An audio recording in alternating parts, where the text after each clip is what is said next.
ओम श्री गणेशाय नमः। गजाननं भूतगणादि सेवितं कपितजम्बो फलचारुभक्षणं उमासुतं शोकविनाशकारिणं नमामि विघ्नेश्वरपावनं। वक्रतुंड महाकाय सूर्यकोटिसमप्रभो निर्विघ्नं कुरु मे देव सर्वकार्येषु सर्वदा। ओम गं गणपते ओम गं गणपते ओम गं गणपते ओम गं गणपते ओम गं गणपते नमः। या कुंदेन्दु तुषार हार धवला या शूलवस्त्रांता या बीणा वरदंड मंडितकरा या स्मृतमासना या ब्रह्माच्युत शंकर भृदेवे सदा वंदिता श्यामा पातु सरस्वती भगवती निशेष जाड्यापहा। ओम श्री गणेशाय। मूकं करोति वाचालं पंगुं लंघयते गिरिं यत्कृपातमहं वन्दे परमानन्दमाधवम्। ओम नमो नारायणाय ओम नमो भगवते वासुदेवाय। नारायणं नमस्कृत्य नरं चैव नरोत्तमं देवीं सरस्वतीं व्यासं ततो जयमुदीरयेत्। श्री कृष्ण गोविंद हरे मुरारे हे नाथ नारायण वासुदेव। वंशी विभूषित करान्नवनीदाभार पीताम्बराधरं बिंफलादृष्टां पूर्णेन्दु सुंदर मुखादर बिंदनेत्रा कृष्णाधरं मुक्तमहं विनारे। श्री कृष्ण गोविंद हरे मुरारे हे नाथ नारायण वासुदेव। वसुदेव सुतं देवं कंसचारूणमर्दनं देवकी परमानंदं कृष्णं वंदे जगद्गुरुं। सच्चिदानंद रूपाय विश्वोत्पत्यादिहेतवे तापत्रय विनाशाय श्री कृष्णाय वै नमः। नमो ब्रह्मण्य देवाय गो ब्राह्मण हिताय च जगद हिताय कृष्णाय गोविंदाय नमो नमः। श्री कृष्णाय वासुदेवाय हरे परमात्मे प्रणतक्लेशनाशाय गोविंदाय नमो नमः। श्री कृष्णाय वासुदेवाय देवकी नंदनाय च नंद गोपकुमाराय गोविंदाय नमो नमः। श्री मुरलीधरा मनमोहन हे नंदनंदन नारायण हे कृष्ण करुणा सिंधु दीन बंधु जगतपते गोपेश गोपिका कांत राधा कांत नमस्ते। कस्तूरी तिलकं ललाट पटले बक्षस्थले कौस्तुभं नासाग्रे वरमौक्तिकं करतले वेणु करे कंकणं सर्वांगे हरिचंदनं सुललितं कंठे च मुक्तावलिं गोपस्त्री परिवेष्टितो विजयते गोपाल सुब्रह्मण्यम।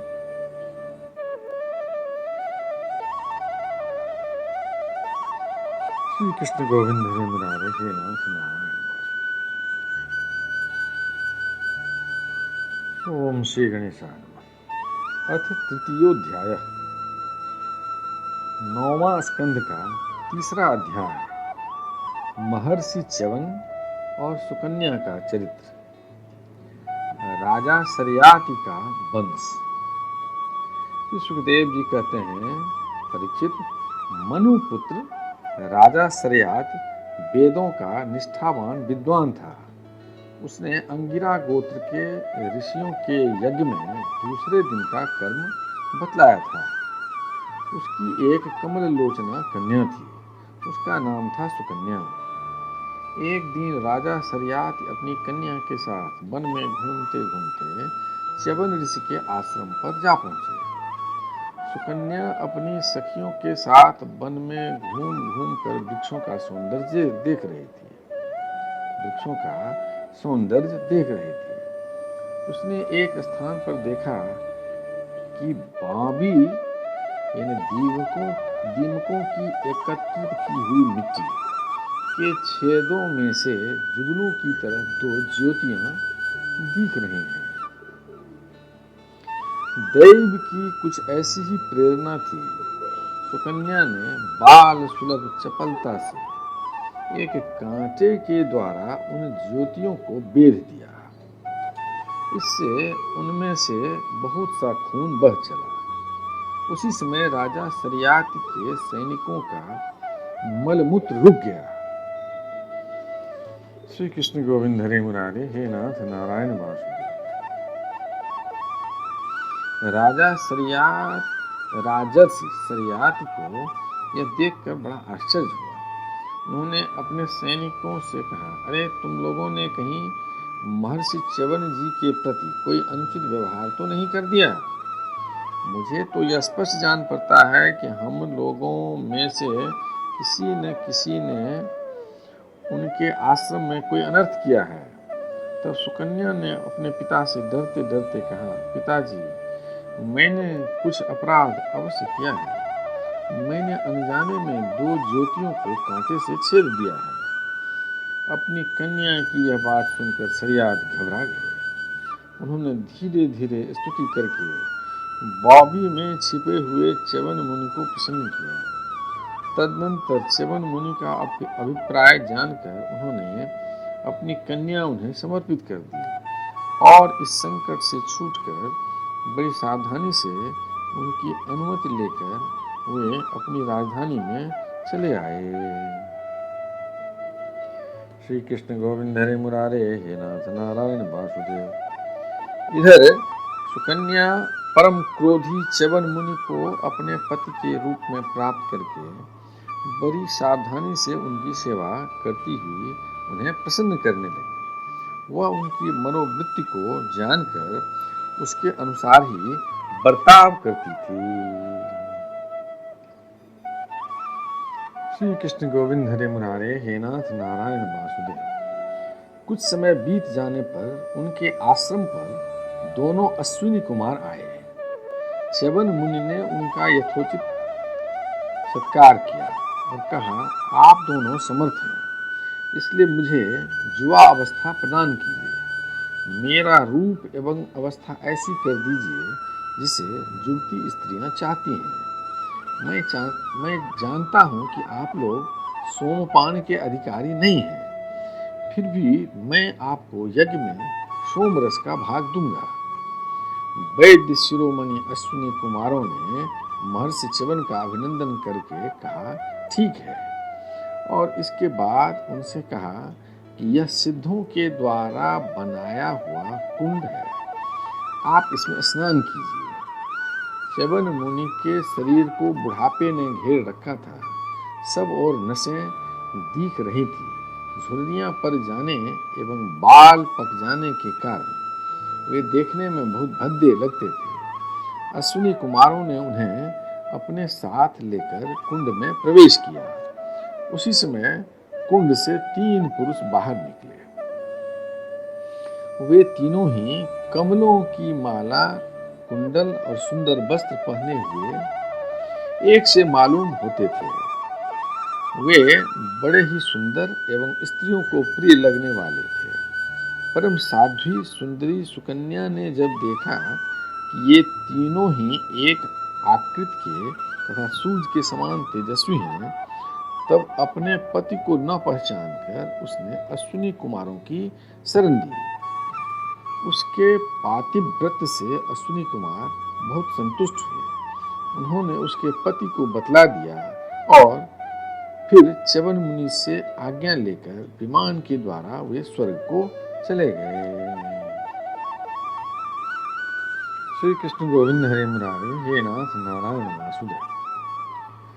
कुछ समय के बाद यज्ञ करने की इच्छा से राजा सरियात च्यवन मुनि के आश्रम पर आए। वहां उन्होंने देखा कि उनकी कन्या सुकन्या के पास एक सूर्य के समान तेजस्वी पुरुष बैठा हुआ है।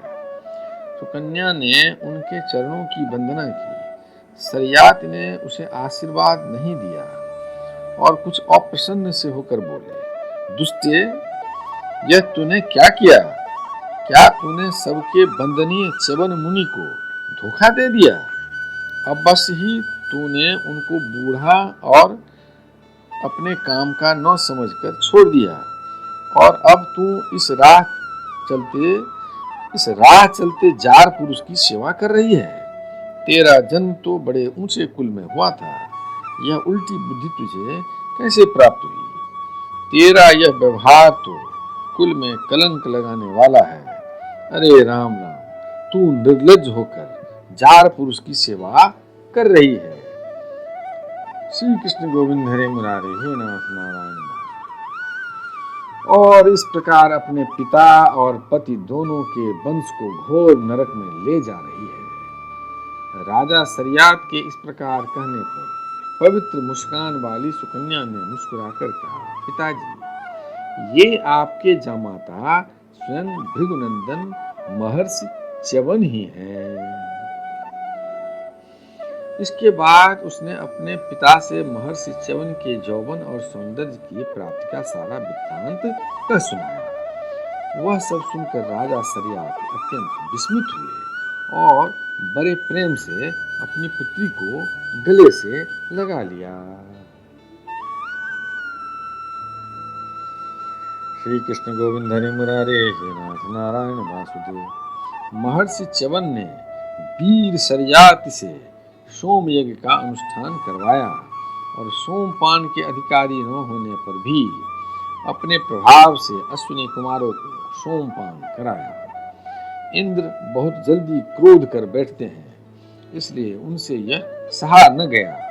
उन्होंने चिढ़कर सरयात को मारने के लिए वज्र उठाया। महर्षि च्यवन ने वज्र के साथ उनके हाथ को वहीं स्तंभित कर दिया।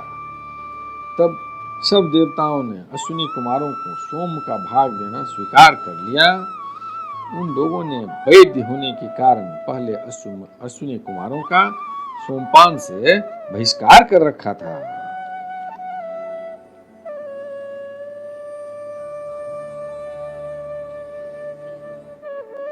श्री कृष्ण गोविंद हरि मुरारे हे नाथ नारायण वासुदेव। परीक्षित, सरयात के 3 पुत्र थे, उत्तान बरही, आनर्त और भूरिसेन।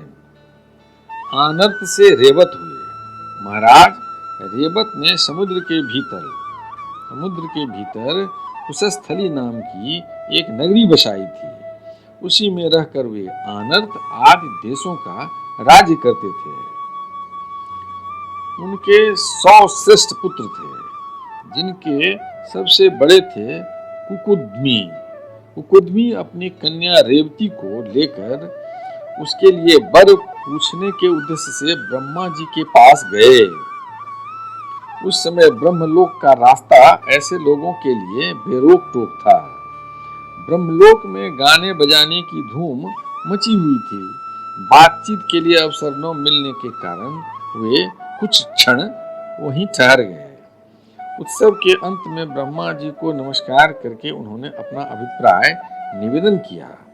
उनकी बात सुनकर भगवान ब्रह्मा जी ने हंसकर उनसे कहा, श्री कृष्ण गोविंद हरे मुरारे हे नाथ नारायण वासुदेव। महाराज, तुमने अपने मन में जिन लोगों के विषय में सोच रखा था, वे सब तो काल के गाल में चले गए। अब उनके पुत्र पौत्र अथवा नातियों की तो बात ही क्या, गोत्रों के नाम भी नहीं सुनाई पड़ते। इस बीच में 27 चतुर्युगी का समय बीत चुका है, इसलिए तुम जाओ। इस समय भगवान नारायण के अंशावतार महाबली बलदेव जी पृथ्वी पर विद्यमान हैं। राजन, उन्हीं नर रत्न को यह कन्या रत्न तुम समर्पित कर दो, जिनके नाम लीला आदि का श्रवण कीर्तन बड़ा ही पवित्र है। वे ही प्राणियों के जीवन सर्वस्व।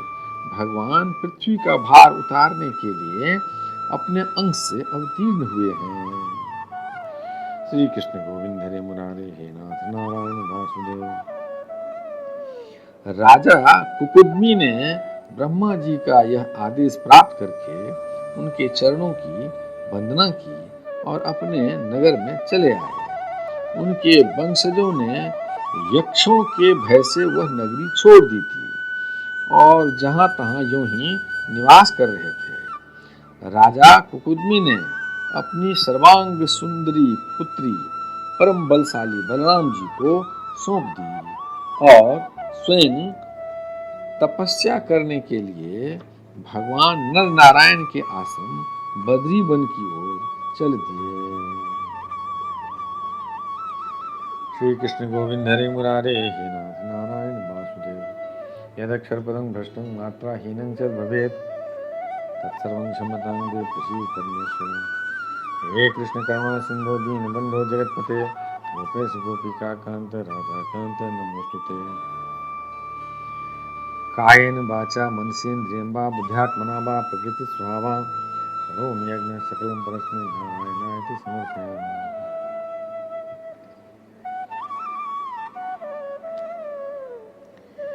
श्री कृष्ण गोविंद हरे मुरारे हे नाथ नारायण वासुदेव। अथ चतुर्थोध्याय, 9वां स्कंद का 4था अध्याय। नाभाग और अम्बरीश की कथा। श्री कृष्ण गोविंद हरे मुरारे, हे नाथ नारायण वासुदेव। श्री सुखदेव जी कहते हैं, परीक्षित, मनु पुत्र नभग का पुत्र था नाभाग। जब वह दीर्घ काल तक ब्रह्मचर्य का पालन करके लौटा, तब बड़े भाइयों ने अपने से छोटे किंतु विद्वान भाई को हिस्से में केवल पिता ही दिया। संपत्ति तो उन्होंने पहले ही आपस में बांट ली थी। उसने अपने भाइयों से पूछा, भाइयों, आप लोगों ने मुझे हिस्से में क्या दिया है? तब उन्होंने उत्तर दिया कि हम तुम्हारे हिस्से में पिताजी को ही तुम्हें देते हैं। उसने अपने पिता से जाकर कहा, पिताजी, मेरे बड़े भाइयों ने हिस्से में मेरे लिए आपको ही दिया है। पिता ने कहा, बेटा, तुम उनकी बात न मानो। देखो, ये बड़े बुद्धिमान आंगिरस गोत्र के ब्राह्मण इस समय एक बहुत बड़ा यज्ञ कर रहे हैं, परंतु मेरे विद्वान पुत्र वे प्रत्येक छठे दिन अपने कर्म में भूल कर बैठते हैं। श्री कृष्ण गोविंद हरे मुरारे, हे नाथ नारायण वासुदेव। तुम उन महात्माओं के पास जाकर उन्हें वैश्वदेव संबंधी 2 सूक्त बतला दो। जब वे स्वर्ग जाने लगेंगे, तब यज्ञ से बचा हुआ अपना सारा धन तुम्हें दे देंगे। इसलिए अब तुम उन्हीं के पास चले जाओ। उसने अपने पिता के अनुसार वैसा ही किया। जब उन आंगिरस गोत्री ब्राह्मणों ने भी यज्ञ का बचा हुआ धन उसे दे दिया और वे स्वर्ग में चले गए, जब नाभाग उस धन को लेने लगा, तब उस उत्तर दिशा से एक काले रंग का पुरुष आया। उसने कहा, इस यज्ञ भूमि में जो कुछ बचा हुआ है वह सब धन मेरा है।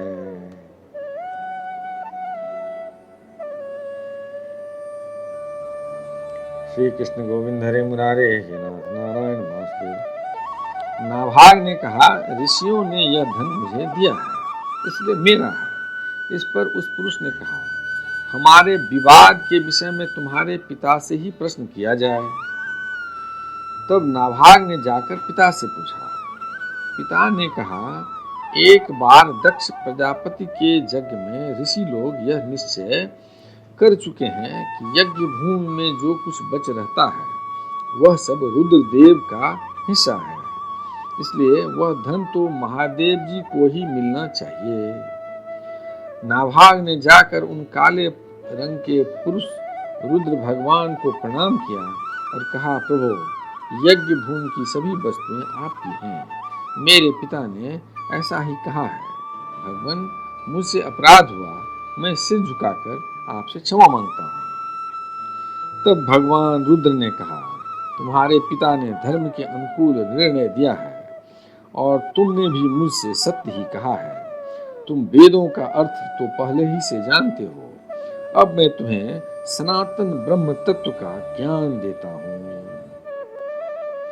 श्री कृष्ण गोविंद हरे मुरारे, हे नाथ नारायण वासुदेव। यहाँ यज्ञ में बचा हुआ मेरा जो अंश है, यह धन भी मैं तुम्हें ही दे रहा हूँ। तुम इसे स्वीकार करो। इतना कहकर सत्य प्रेमी भगवान रुद्र अंतर्ध्यान हो गए। जो मनुष्य प्रातः काल और सायंकाल एकाग्र चित्त से इस आख्यान का स्मरण करता है, वह प्रतिभाशाली एवं वेदज्ञ तो होता ही है, साथ ही अपने स्वरूप को भी जान लेता है। नाभाग के पुत्र हुए अम्बरीश। वे भगवान के बड़े प्रेमी एवं उदार धर्मात्मा थे। जो ब्रह्म शाप कभी कहीं रोका नहीं जा सका, वह भी अम्बरीश का स्पर्श न कर सका।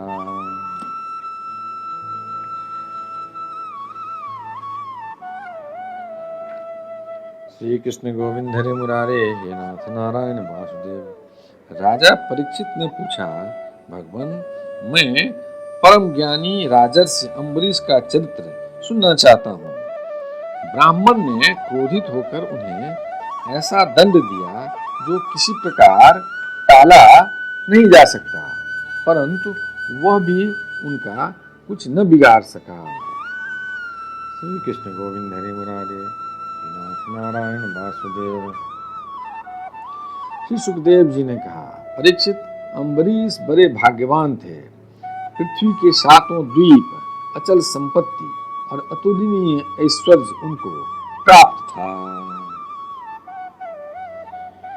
यद्यपि ये सब साधारण मनुष्यों के लिए अत्यंत दुर्लभ वस्तुएं हैं, फिर भी वे इन्हें स्वप्न तुल्य समझते थे, क्योंकि वे जानते थे कि जिस धन वैभव के लोभ में पड़कर मनुष्य घोर नरक में जाता है, वह केवल 4 दिन की चांदनी है। उसका दीपक तो बुझा बुझाया है। भगवान श्री कृष्ण में और उनके प्रेमी साधुओं में उनका परम प्रेम था।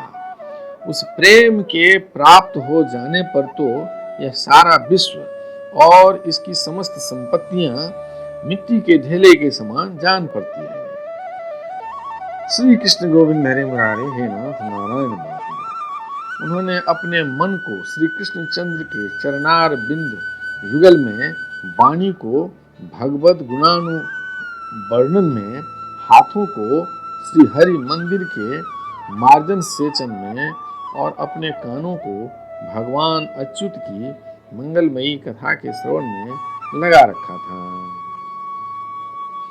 उन्होंने अपने नेत्र मुकुंद मूर्त एवं मंदिरों के दर्शनों में, अंग संग भगवत भक्तों के शरीर स्पर्श में, नासिका उनके चरण कमलों पर चढ़ी हुई तुलसी के दिव्य गंध में और रसना जिह्वा को भगवान के प्रति अर्पित नैवेद्य प्रसाद में संलग्न कर दिया था। अम्बरीश के पैर भगवान के क्षेत्र आदि की पैदल यात्रा करने में ही लगे रहते हैं और वे सिर से भगवान श्री कृष्ण के चरण कमलों की वंदना किया करते। राजा अम्बरीश ने माला, चंदन आदि भोग सामग्री को भगवान की सेवा में समर्पित कर दिया था। भोगने की इच्छा से नहीं, बल्कि इसलिए कि इससे वह भगवत प्रेम प्राप्त हो। जो पवित्र कीर्ति भगवान के निर्जनों में ही निवास करता है। इस प्रकार उन्होंने अपने सारे कर्म यज्ञ पुरुष इंद्रियातीत भगवान के प्रति उन्हें सर्वात्मा एवं सर्वस्वरूप समझकर समर्पित कर दिए थे और भगवत भक्त ब्राह्मणों की आज्ञा के अनुसार वे इस पृथ्वी का शासन करते थे। उन्होंने धन्व नाम के निर्जल देश में सरस्वती नदी के प्रवाह के सामने वशिष्ठ, असित, गौतम आदि भिन्न भिन्न आचार्यों द्वारा महान ऐश्वर्य के कारण सर्वांग परिपूर्ण तथा बड़ी बड़ी दक्षिणा वाले अनेकों अश्वमेध यज्ञ करके यज्ञाधिपति भगवान की आराधना की थी। श्री कृष्ण गोविंद हरे मुरारे, हे नाथ नारायण वासुदेव। उनके यज्ञों में देवताओं के साथ जब सदस्य और ऋत्विज बैठ जाते थे, तब उनकी पलकें नहीं पड़ती थीं और वे अपने सुंदर वस्त्र और वैसे ही रूप के कारण देवताओं के समान दिखाई पड़ते थे। उनकी प्रजा महात्माओं के द्वारा गाए हुए भगवान के उत्तम चरित्रों का किसी समय बड़े प्रेम से श्रवण करती और किसी समय उनका गान करती। इस प्रकार उनके राज्य के मनुष्य देवताओं के अत्यंत प्यारे स्वर्ग की भी इच्छा नहीं करते। वे अपने हृदय में अनंत प्रेम का दान करने वाले श्री हरि का नित्य निरंतर दर्शन करते रहते थे। इसलिए उन लोगों को वह भोग सामग्री भी हर्षित नहीं कर पाती थी, जो बड़े बड़े सिद्धों को भी दुर्लभ है। वे वस्तुएं उनके आत्मानंद के सामने अत्यंत तुच्छ और तिरस्कृत थीं। राजा अम्बरीश इस प्रकार तपस्या से युक्त भक्ति योग और प्रजापालन रूप स्वधर्म के द्वारा भगवान को प्रसन्न करने लगे और धीरे धीरे उन्होंने सब प्रकार की आसक्तियों का परित्याग कर दिया। घर, स्त्री, पुत्र, भाई, बंधु, बड़े बड़े हाथी, रथ, घोड़े एवं पैदलों की चतुरंगिनी सेना, अक्षय रत्न, आभूषण और आयुध आदि समस्त वस्तुओं का तथा कभी समाप्त न होने वाले कोशों के संबंध में उनका ऐसा दृढ़ निश्चय था कि वे सब के सब असत्य हैं। उनकी अनन्य प्रेममयी भक्ति से प्रसन्न होकर भगवान ने उनकी रक्षा के लिए सुदर्शन चक्र को नियुक्त कर दिया था, जो विरोधियों को भयभीत करने वाला एवं भगवत भक्तों की रक्षा करने वाला है। श्री कृष्ण गोविंद हरि मुरारे, हे नाथ नारायण वासुदेव। राजा अम्बरीश की पत्नी भी उन्हीं के समान धर्मशील, संसार से विरक्त एवं भक्ति परायण थी। एक बार उन्होंने अपनी पत्नी के साथ भगवान श्री कृष्ण की आराधना करने के लिए 1 वर्ष तक द्वादशी प्रधान एकादशी व्रत करने का नियम ग्रहण किया।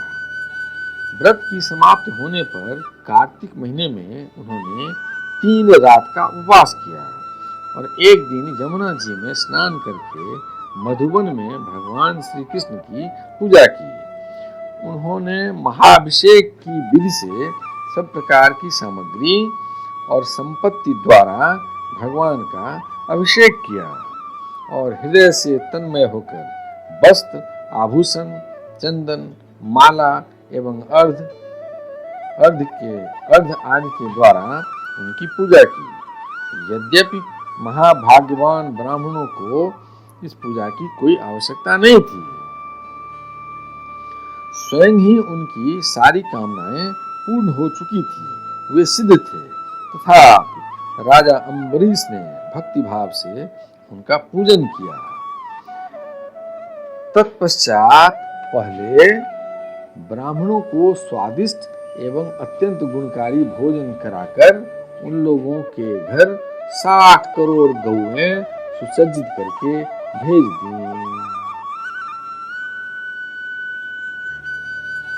श्री कृष्ण गोविंद हरे मुरारे, हे नाथ नारायण वासुदेव। उन गौओं के सींग सुवर्ण से और खुर चांदी से मढ़े हुए थे। सुंदर सुंदर वस्त्र उन्हें ओढ़ा दिए गए थे। वे गौएं बड़ी सुशील, छोटी अवस्था की, देखने में सुंदर, बछड़े वाली और खूब दूध देने वाली थी। उनके साथ दूहने की उपयुक्त सामग्री भी उन्होंने भिजवा दी थी। जब ब्राह्मणों को सब कुछ मिल चुका, तब राजा ने उन लोगों से आज्ञा लेकर व्रत का पारण करने की तैयारी की। उसी समय साप और वरदान देने में समर्थ स्वयं दुर्वासा जी भी उनके यहाँ अतिथि के रूप में पधारे।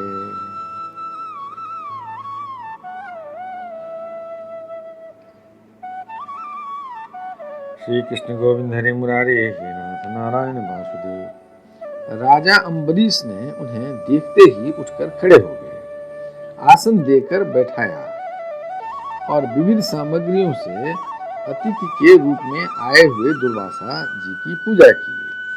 उनके चरणों में प्रणाम करके अम्बरीश ने भोजन के लिए प्रार्थना की। दुर्वासा जी ने अम्बरीश की प्रार्थना स्वीकार कर ली और इसके बाद आवश्यक कर्मों से निवृत्त होने के लिए वे नदी तट पर चले गए। वे ब्रह्म का ध्यान करते हुए यमुना के पवित्र जल में स्नान करने लगे। इधर द्वादशी केवल घड़ी भर शेष रह गई थी। धर्मज्ञ अम्बरीश ने धर्म संकट में पड़कर ब्राह्मणों के साथ परामर्श किया। उन्होंने कहा, ब्राह्मण देवताओं, ब्राह्मण को बिना भोजन कराए स्वयं खा लेना और द्वादशी रहते पारण न करना दोनों ही दोष है।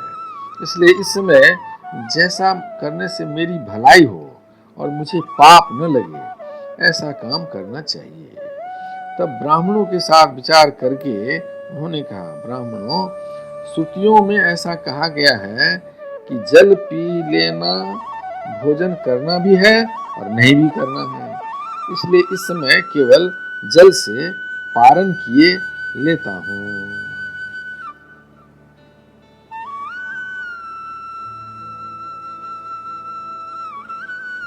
श्री कृष्ण गोविंद हरे मुरारे, हे नाथ नारायण वासुदेव।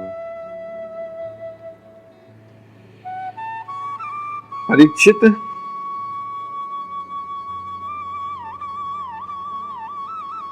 ऐसा निश्चय करके मन ही मन भगवान का चिंतन करते हुए राजर्षि अम्बरीश ने जल पी लिया।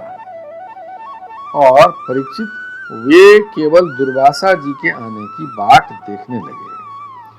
दुर्वासा जी आवश्यक कर्मों से निवृत्त होकर जमुना तट से लौट आए। जब राजा ने आगे बढ़कर उनका अभिनंदन किया, तब उन्होंने अनुमान से ही समझ लिया कि राजा ने पारण कर लिया है। उस समय दुर्वासा जी बहुत भूखे थे, इसलिए यह जानकर कि राजा ने पारण कर लिया है, वे क्रोध से थर-थर कांपने लगे। भौहों के चढ़ जाने से उनका मुंह विकट हो गया। उन्होंने हाथ जोड़कर खड़े अम्बरीश से डांट कर कहा, श्री कृष्ण गोविंद हरे मुरारे, हे नाथ नारायण वासुदेव। ओहो, देखो तो सही, यह कितना क्रूर है। यह धन के मद में मतवाला हो रहा है। भगवान की भक्ति तो इसे छू तक नहीं गई और यह अपने को बड़ा समर्थ मानता है। आज इसने धर्म का उल्लंघन करके बड़ा अन्याय किया है। देखो, मैं इसका अतिथि होकर आया हूँ। इसने अतिथि सत्कार करने के लिए मुझे निमंत्रण भी दिया है, किंतु फिर भी मुझे खिलाए बिना ही खा लिया है। अच्छा, देख, तुझे अभी इसका फल चखाता हूँ। यूं कहते कहते वे क्रोध से जल उठे। उन्होंने अपनी एक जटा उखाड़ी और उससे अम्बरीश को मार डालने के लिए एक कृत्या उत्पन्न की। वह प्रलय काल की आग के समान दहक रही थी। वह आग के समान जलती हुई हाथ में तलवार लेकर राजा अम्बरीश पर टूट पड़ी। उस समय उसके पैरों की धमक से पृथ्वी कांप रही थी, परंतु राजा अम्बरीश उसे देखकर उससे तनिक भी विचलित नहीं हुए। वे एक पग भी नहीं हटे, ज्यों के त्यों खड़े रहे। परम पुरुष परमात्मा ने अपने सेवक की रक्षा के लिए पहले से ही सुदर्शन चक्र को नियुक्त कर रखा था। जैसे आग क्रोध से घुर्राते हुए सांप को भस्म कर देती है, वैसे ही चक्र ने दुर्वासा जी की कृत्या को जलाकर राख का ढेर कर दिया। जब दुर्वासा जी ने देखा कि मेरी बनाई हुई कृत्या तो जल रही है और चक्र मेरी ओर आ रहा है, तब वे भयभीत हो अपने प्राण बचाने के लिए जी छोड़कर एकाएक भाग निकले। जैसे ऊंची नीची लपटों वाला दावानल सांप के पीछे दौड़ता है, वैसे ही भगवान का चक्र उनके पीछे पीछे दौड़ने लगा। जब दुर्वासा जी ने देखा कि चक्र तो मेरे पीछे लग गया है, तब सुमेरु पर्वत की गुफा में प्रवेश करने के लिए वे उसी ओर दौड़ पड़े। दुर्वासा जी दिशा, आकाश, पृथ्वी, अतल बितल आदि नीचे के लोक, समुद्र, लोकपाल और उनके द्वारा सुरक्षित लोक एवं स्वर्ग तक में गए, परंतु जहां जहां वे गए वहीं वहीं उन्होंने असह्य तेज वाले सुदर्शन चक्र को अपने पीछे लगा देखा। जब उन्हें कहीं भी कोई रक्षक न मिला, तब तो वे और भी डर गए। अपने लिए त्राण ढूंढते हुए वे देव शिरोमणि ब्रह्मा जी के पास गए और बोले, ब्रह्मा जी, आप स्वयंभू हैं, भगवान के इस तेजोमय चक्र से मेरी रक्षा कीजिए।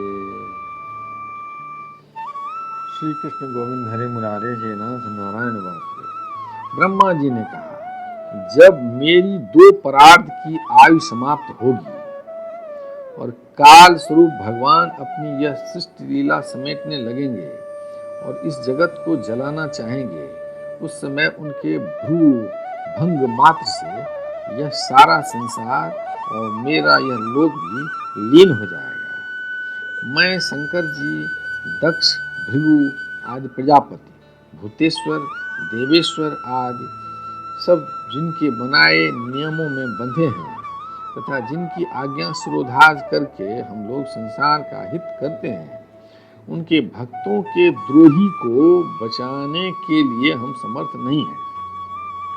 जब ब्रह्मा जी ने इस प्रकार दुर्वासा को निराश किया, तब भगवान के चक्र से संतप्त होकर वे कैलाशवासी भगवान शंकर की शरण में गए। श्री कृष्ण गोविंद हरे मुरारे हे नाथ नारायण वासुदेव। श्री महादेव जी ने कहा, दुर्वासा जी, जिन अनंत परमेश्वर में ब्रह्मा जैसे जीव और उनके उपाधिभूत कोश इस ब्रह्मांड के समान ही अनेकों ब्रह्मांड समय पर पैदा होते हैं और समय आने पर फिर उनका पता भी नहीं चलता, जिनमें हमारे जैसे हजारों चक्कर काटते रहते हैं, उन प्रभु के संबंध में हम कुछ करने की सामर्थ्य नहीं रखते। श्री कृष्ण गोविंद हरे मुरारे हे नाथ नारायण वासुदेव। मैं सनत कुमार, नारद, भगवान ब्रह्मा, कपिल देव, अपांतरतम, देवल, धर्म, आसुरी तथा मरीच आदि दूसरे सर्वज्ञ सिद्धेश्वर, ये हम सभी भगवान की माया को नहीं जान सकते, क्योंकि हम उसी माया के घेरे में हैं। यह चक्र उन विश्वेश्वर का शस्त्र है, यह हम लोगों के लिए असह्य है। तुम उन्हीं की शरण में जाओ, वे भगवान ही तुम्हारा मंगल करेंगे। वहां से भी निराश होकर दुर्वासा भगवान के परम धाम वैकुंठ में गए। लक्ष्मीपति भगवान लक्ष्मी के साथ वहीं निवास करते हैं। दुर्वासा जी भगवान के चक्र की आग से जल रहे थे। वे कांपते हुए भगवान के चरणों में गिर पड़े। उन्होंने कहा, हे अच्युत, हे अनंत, आप संतों के एकमात्र वांछनीय हैं। प्रभु, विश्व के जीवन दाता, मैं अपराधी हूँ, आप मेरी रक्षा कीजिए। आपका परम प्रभाव न जानने के कारण ही मैंने आपके प्यारे भक्त का अपराध किया है। प्रभु, आप मुझे उससे बचाइए। आपके तो नाम का ही उच्चारण करने से नार की जीभ भी मुक्त हो जाता है। श्री कृष्ण गोविंद हरे मुरारे हे नाथ नारायण वासुदेव। श्री भगवान ने कहा, दुर्वासा जी, मैं सर्वथा भक्तों के अधीन हूँ। मुझ में तनिक भी स्वतंत्रता नहीं है। मेरे सीधे साधे सरल भक्तों ने मेरे हृदय को अपने हाथ में कर रखा है। भक्तजन मुझसे प्यार करते हैं और मैं उनसे।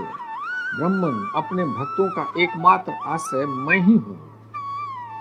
इसलिए अपने साधु स्वभाव भक्तों को छोड़कर मैं न तो अपने आप को चाहता हूँ और न ही अपनी अर्धांगिनी विनाश रहित लक्ष्मी को। जो भक्त स्त्री, पुत्र, गृह, गुरुजन, प्राण, धन, इहलोक और परलोक सबको छोड़कर मेरी शरण में आ गए हैं, उन्हें छोड़ने का संकल्प भी मैं कैसे कर सकता हूँ? जैसे सती स्त्री अपने पातिव्रत्य से सदाचारी पति को बस में कर लेती है, वैसे ही मेरे साथ अपने हृदय को प्रेम बंधन से बांध रखने वाले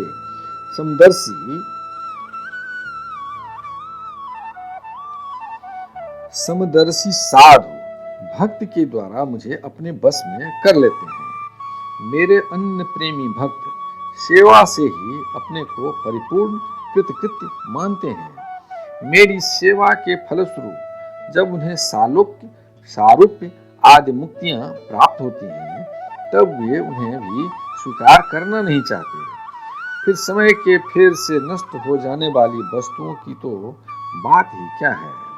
दुर्वासा जी, मैं आपसे और क्या कहूँ। मेरे प्रेमी भक्त तो मेरे हृदय हैं और उन प्रेमी भक्तों का हृदय स्वयं मैं हूँ। वे मेरे अतिरिक्त और कुछ नहीं जानते तथा मैं उनके अतिरिक्त और कुछ भी नहीं जानता। दुर्वासा जी सुनिए, मैं आपको एक उपाय बताता हूँ जिसका अनिष्ट करने से आपको इस विपत्ति में पड़ना पड़ा। आप उसी के पास जाइए। निरपराध साधुओं के अनिष्ट की चेष्टा से अनिष्ट करने वाले का ही अमंगल होता है। श्री कृष्ण गोविंद हरे मुरारे, हे नाथ नारायण वासुदेव। इसमें संदेह नहीं कि ब्राह्मणों के लिए तपस्या और विद्या परम कल्याण के साधन हैं, परंतु यदि ब्राह्मण उद्दंड और अन्यायी हो जाए तो वे ही दोनों उल्टा फल देने लगते हैं। दुर्वासा जी, आपका कल्याण हो। आप नाभाग नंदन परम भाग्यशाली राजा अम्बरीश के पास जाइए और उनसे क्षमा मांगिए, तब आपको शांति मिलेगी। श्री कृष्ण गोविंद हरे मुरारे, हे नाथ नारायण वासुदेव। यदक्षर पदं भ्रष्टं मात्राहीनं च भवेत् तत्सर्वं क्षमतां देव प्रसीद परमेश्वर। हे कृष्ण करुणा सिंधु दीनबंधो जगतपते, गोपेश गोपिका कांत राधा कांत नमोस्तुते। नमोस्तुनन्ताय सहस्रमूर्ते, सहस्रपादात् सुशुरोर्भावे, सहस्रनाम्ने पुरुषाय शाश्वते, सहस्रकोटि जुगधारिणे नमः। शुक्लांबरधरं विष्णु शशिवर्णं चतुर्भुजं, प्रसन्नवदनं ध्यायेत् सर्वविघ्नोपशान्ते। मंगलं भगवान् विष्णु मंगलं गरुडध्वज, मंगलं पुण्डरीकाक्षं मंगलाय तनोहरि। कायेन वाचा मनसेन्द्रियं वा बुद्ध्यात्मना वा प्रकृतिस्वभावा करोमि यज्ञं सकलं परस्मै नारायणाय समर्पयामि। पितुमात स्वामी सखा हमारे, पितुमात स्वामी सखा हमारे, हे नाथ नारायण वासुदेव। श्री कृष्ण गोविंद हरे मुरारे, हे नाथ नारायण वासुदेव।